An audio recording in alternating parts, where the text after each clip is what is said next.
भाषा ही फक्त भाषा म्हणजे संवादाची नसते, ती तुमची अस्मिता असते, ती तुमची ओळख असते. सगळ्यात महत्त्वाचं म्हणजे हा आर्थिक प्रश्न आहे.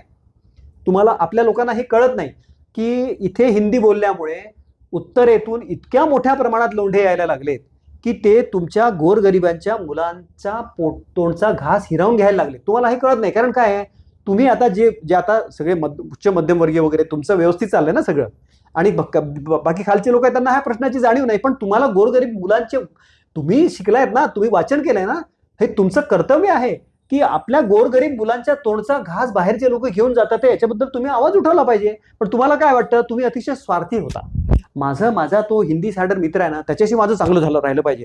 ते गोरगरीब गेले चुल्यात, मला काय प्रॉब्लेम नाही.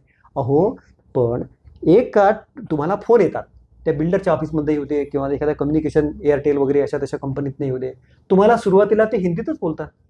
आणि आपले मराठी लोक, मराठी भैये म्हणतात ना त्यांना, ते लोक हिंदीमध्ये त्यांना उत्तर देतात. कम्युनिकेशन संपतं. मला तुम्ही सांगा, एवढी मोठी भाषा आहे मराठी, भारतातली 3ऱ्या नंबरची भाषा. या भाषेमध्ये एम्प्लॉयमेंट, या भाषेच्या भूमीत, महाराष्ट्राच्या भूमीत हिंदीला एम्प्लॉयमेंट जातं. म्हणजे तुम्ही काय करताय, तुमची जमीन, तुमचा भूमी तुम्ही विकसित केली, पण एम्प्लॉयमेंट कोणाला जनरेट केलं, कोणासाठी केलं? उत्तर प्रदेश बिहारसाठी केलं. तुमच्या पोटच्या, तुमच्या मुलांसाठी, तुमच्या गोरगरिबांच्या मुलांसाठी नाही करत आहे तुम्ही. म्हणजे हा जो प्रश्न आहे ना, मराठीचा आग्रह किंवा भाषेचा आग्रह, हा प्रश्न आर्थिक आहे.